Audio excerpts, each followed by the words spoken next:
Dear panelists, ladies and gentlemen, skill development and talent management in relation to production and productivity enhancement in petroleum, coal and gas sector is not something very new subject. Is ONGC, is Petroleum LNG, Gas Authority of India and Coal India are recognized as global leaders in their own field. It is because they have managed their talent and skills extremely well. The reason is that while the prospective planning of these organizations were carried out time and again, periodic interval, the concept of human resource development, need of skill development were fully taken into account, and the organizational input required for them in terms of training institutes, skill development institutes, mechanics and special labor development aspects are all taken into consideration, and we have large amount of captive human resource development mechanisms. Now, this was very true, happening quite well up to almost 1990, but with the competition coming in these sectors and the economy being opened up, large number of small companies came into existence. And they wanted a new, absolutely good manpower. They wanted engineers, they wanted technicians. Partly they could get retired people from the parent organizations like Oil India, Gas Authority and ONGC and all. But bulk had to come from some organizations. The demand has almost tripled after liberalization.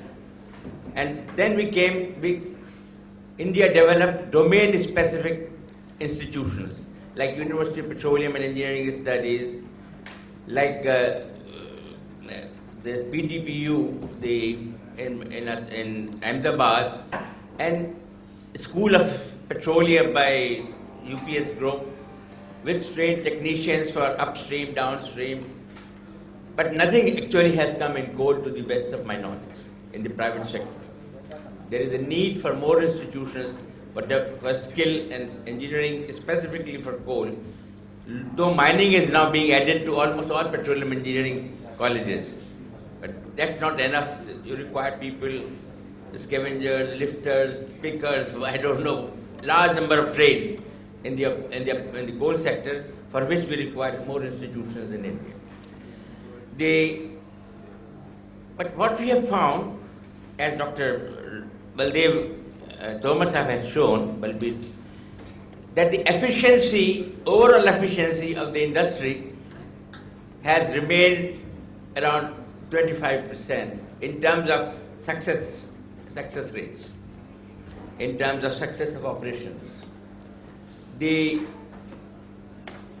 which has to be upgraded.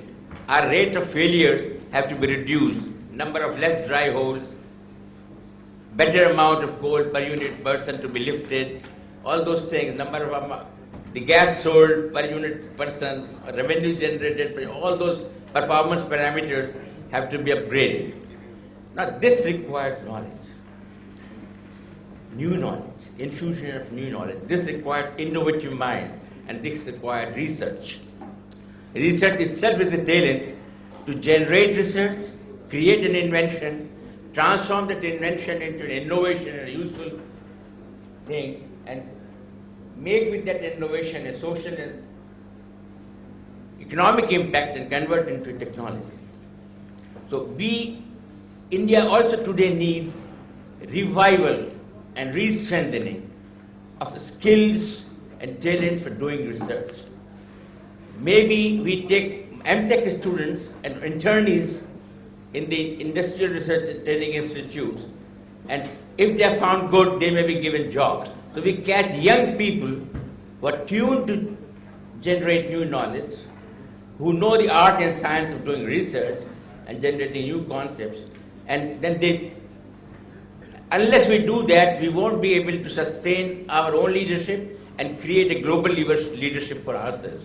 My message is generate science and technology leaders through developing the talent for research.